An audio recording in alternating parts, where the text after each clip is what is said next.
April 14, 1943. 21,000 feet above the Solomon Islands, the stretch of ocean the Americans called the Slot glimmers in the early morning haze, thin clouds torn open by prop wash, sunlight flashing across aluminum skin. Captain Harold Hawk Bristow wipes a thin line of sweat from his upper lip as his P-38 Lightning climbs through scattered cumulus.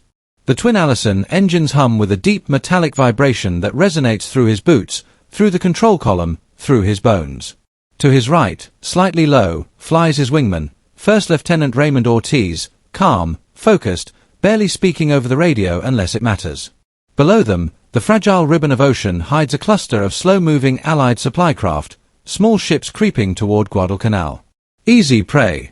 And somewhere beyond those clouds, somewhere north, Zero fighters from VR and Booker are already airborne, probing, hunting. But this morning, the hunters do not know they are being hunted. A faint spark appears on Bristow's canopy glass, distant movement, maybe nothing. He steadies his breathing, leans forward, eyes narrowing. Another glint. Then another. Then 5 distinct specks, sliding in formation across the pale blue horizon. Zeros. Ortiz, tally 5 bandits, 11 o'clock high. Range maybe 12 miles. They haven't spotted us. Ortiz chuckles softly. Guess the big twins aren't so easy to see after all. Their mission today is simple. Hit the incoming patrol before reinforcements from Rabaul can get anywhere near them. Strike hard. Break away. Disappear. But Bristow doesn't rush. Not yet. The Zeros fly in a loose V, 3 forward, 2 trailing. Their pilots are alert, scanning the sky, but not expecting trouble this far out, not from 2 American fighters that Japanese intelligence once insisted were too heavy to dogfight. The P-38 silhouette, twin booms, long nacelle, looks awkward, even clumsy, from a distance. Bristow smiles. Let them keep believing that. He rolls gently, easing the nose downward. The Lightning responds with effortless precision. The machinery feels alive, eager. Ortiz follows, slotting into position, maintaining perfect spacing. The sun is at their backs. The Zeros never turn. The intercept angle is perfect. Bristow's gloved thumb tightens over the trigger. Take the second element. I'll hit the lead pair. Copy, Hawk. The world compresses into a narrow tunnel. The engines roar. The descent steepens. The P-38 shudders with speed, increasing, until the Zeros swell from white dots into shapes, then silhouettes, then whole aircraft. No one looks up. Bristow squeezes. 4.50 cal machine guns and a 20mm cannon, all nose-mounted, spit fire in a single converging stream. Tracers tear through the sky. The lead Zero disintegrates in an eruption of fuel and aluminum. Its wingman jerks left, caught between panic and reaction, but a burst rips across his fuselage. He spirals downward in flames. Ortiz slices across the trailing element. His P-38's boom-mounted contrails whip apart as he dives past the first Zero, leaving it smoking. He catches the second with a clean deflection shot, rounds punching through the engine cowling. The aircraft snaps into a flat spin. 3 seconds. 4 Zeros gone. The surviving Japanese pilot banks hard, shocked. He finally sees the twin-engined monsters screaming past his formation like predatory birds. He dives toward the cloud deck, desperate to escape, desperate for reinforcements that are still minutes away. Bristow follows him. The P-38 dives like a falling blade. The Zero cannot match the descent rate. Its lighter frame trembles, pushing its limits. The Lightning, heavier, aerodynamic, and brutally fast straight down, closes the gap rapidly. The Zero twists, rolls left, then right, but Bristow stays on him. He is silent now. No radio calls, no chatter, just the kill in front of him and the faint tremor of adrenaline. A single burst. Precise, unhurried. The Zero explodes into a plume of smoke beneath the clouds. 5 attackers neutralized. Seconds, not minutes. Bristow pulls up, engines howling, leveling out as he climbs back into the sunlight. Ortiz forms up at his 4 o'clock, breath slightly uneven over the radio.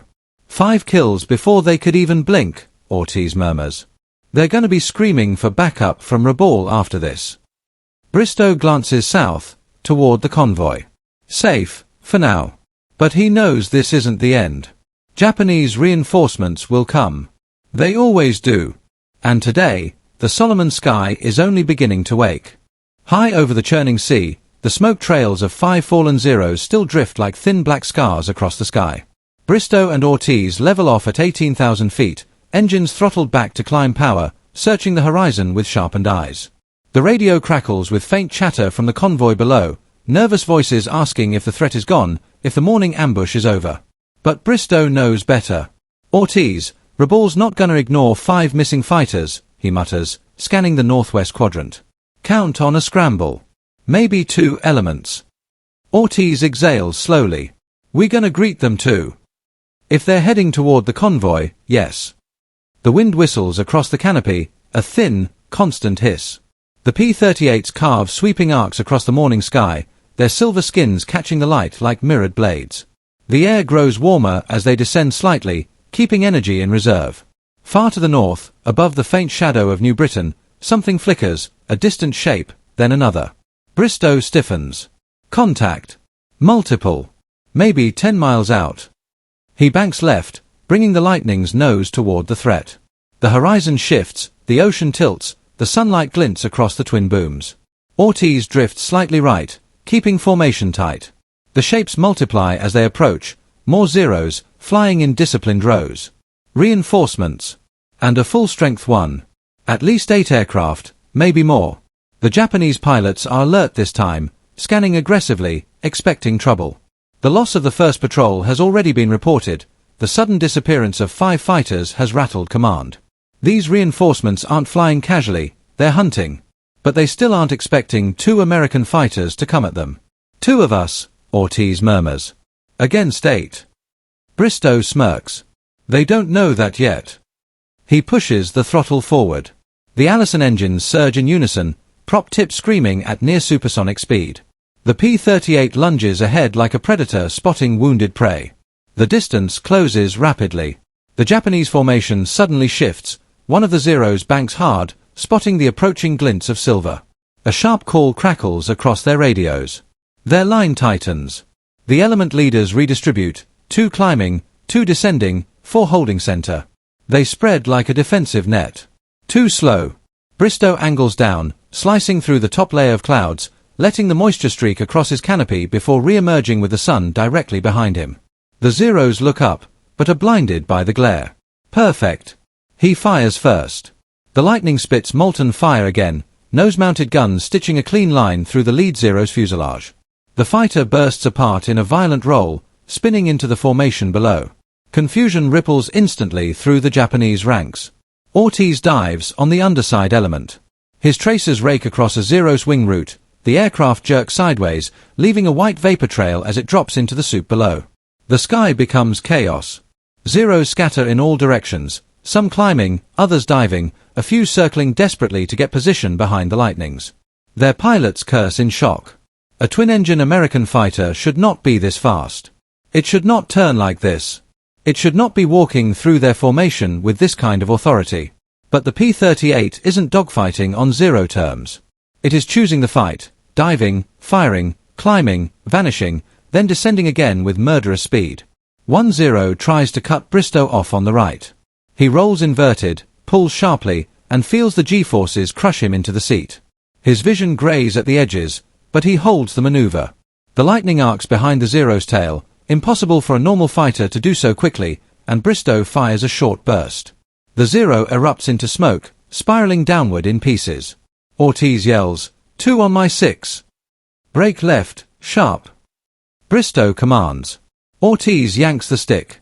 The P-38's big wings slice through the air, pulling an impossibly tight roll for its size.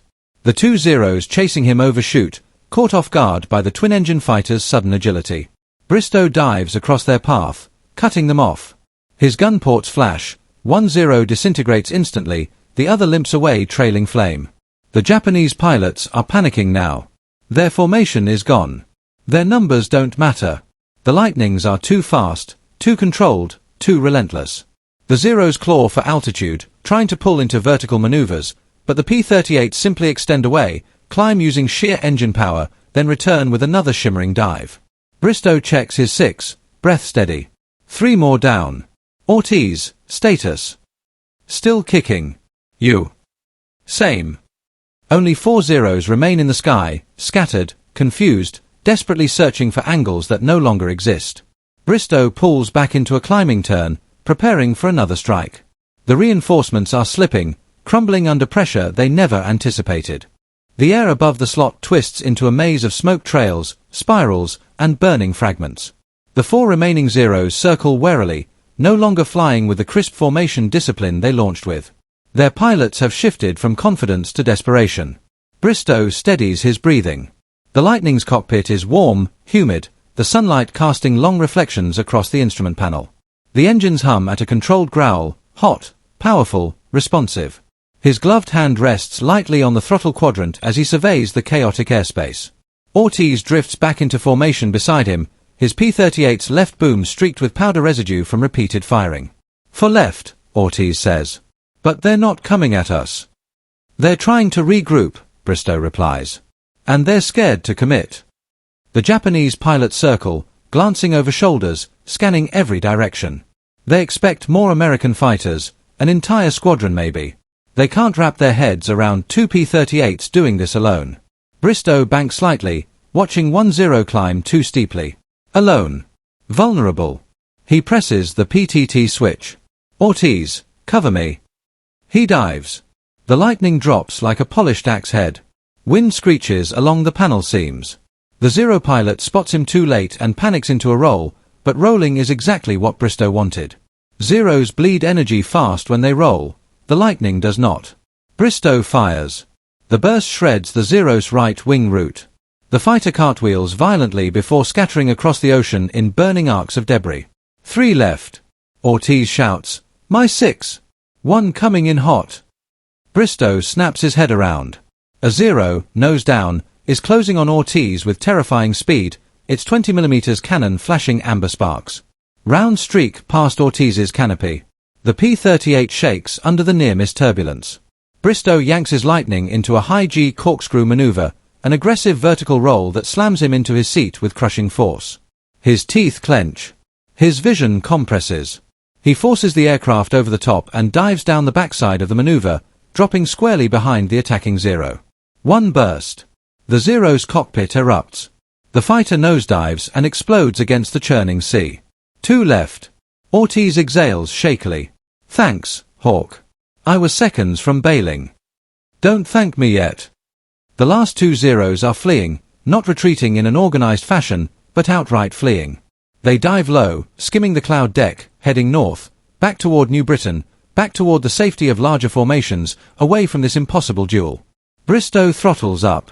The P-38 surges forward, shaking with raw acceleration. Ortiz matches power, slotting beside him. "Let them run." Ortiz asks. "No. If they reach Rabaul, they'll guide a whole swarm right at the convoy."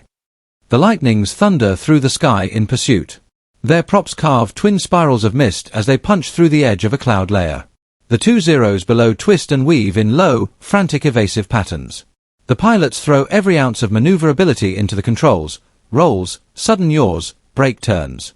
And at low speed, at low altitude, the Zero is king. Bristow knows it.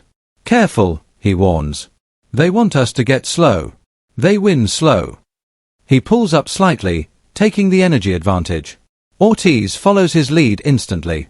The Lightnings climb, then arc into another dive, this time shallow but still fast enough to keep the initiative. They descend like twin falcons. Bristow targets the left pilot. Ortiz takes the right. The Zeros break again, splitting apart. Ortiz fires first, sharp, controlled bursts. His rounds rake across the Zero's fuselage, punching through the fuel tanks.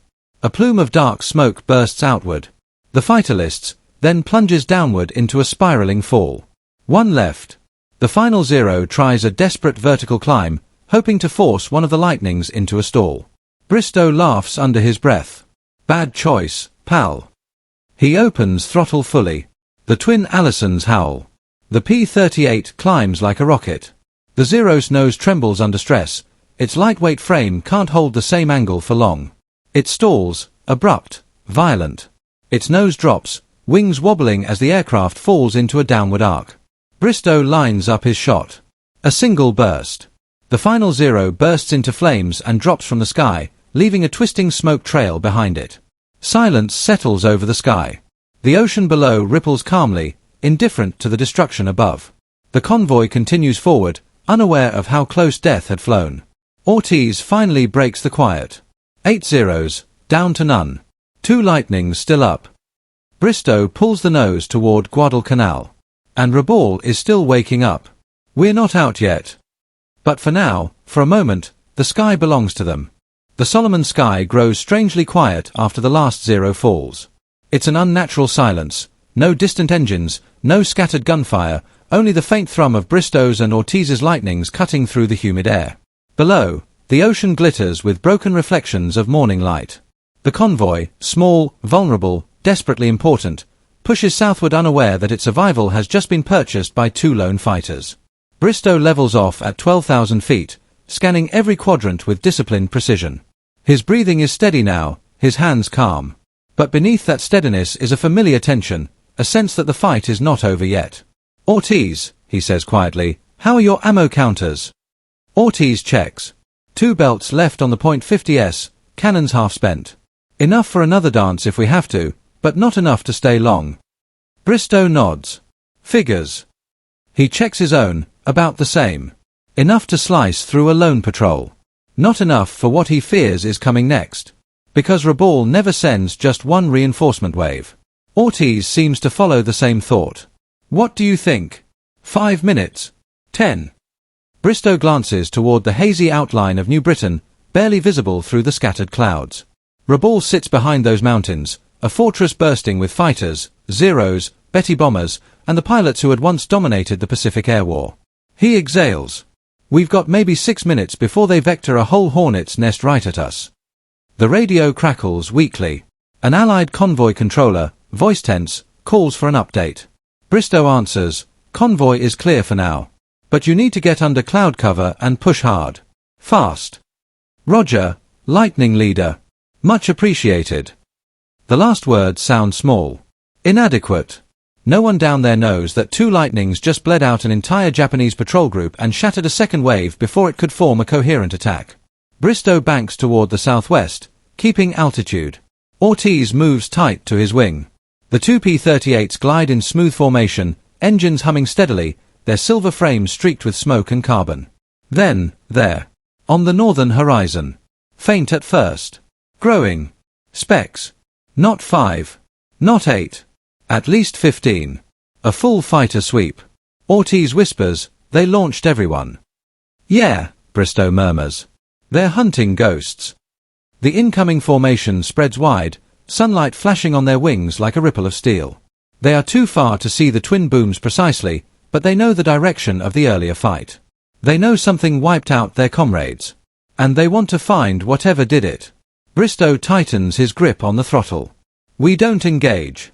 We extend. Fast and far. Ortiz doesn't argue. Copy. The Lightnings bank hard, turning south in a long, descending sweep that trades altitude for blistering speed. The Allison engines roar with renewed energy. The twin props slice the air into spiraling white traces. The fuselage trembles under the acceleration, but the aircraft holds steady, built for exactly this choice. Running. Extending. Leaving anything slower far behind. Far to the north, the Zero formation reshapes into a pursuit column. They dive. They chase. They accelerate until their engines shriek. But the P-38s pull away. Steadily. Inevitably. Zeros are agile, deadly in a turning fight, unmatched in low-speed maneuvering, but they cannot catch a Lightning in full-throttle descent. The American fighters simply stretch the distance until the Zeros look like tiny insects against the hazy sky. Bristow checks his 6. They're losing ground. Ortiz laughs softly, the adrenaline finally loosening its grip on his voice. They must be furious. Let them scream all the way back to Rabaul. The 2 Lightnings streak across the sky, sliding into the cloud deck. Moisture beads against the canopy, blurring the outside world for a moment before they break free into open sky again. Their engines settle into a deep, confident thunder. Below them, the convoy vanishes under thick cloud, a protective curtain that the Japanese won't penetrate without guidance. And the only pilots who could have guided them are gone. 20 minutes later, as the P-38s approach Guadalcanal, Ortiz's voice cracks again over the radio. this time with relief. "That was one hell of a morning, Hawk." Bristow's lips curl into a tired smile. They mocked the lightning. Called it too heavy. Said it couldn't dogfight. Ortiz snorts. "Tell that to the 10 Zeros we just sent swimming." Bristow doesn't answer immediately. He simply looks out across the ocean, calm now, peaceful. As if the sky hadn't just erupted into chaos. As if two pilots hadn't just shifted the balance of one small corner of the war. He banks left toward Henderson Field. Behind them, the smoke trails fade into the sky, carried off by the rising heat of another South Pacific day. The ocean glimmers. The clouds drift. And for one fleeting morning, two P-38 Lightnings ruled the Solomon Islands, striking first, striking hardest, and vanishing before the enemy could ever understand what hit them.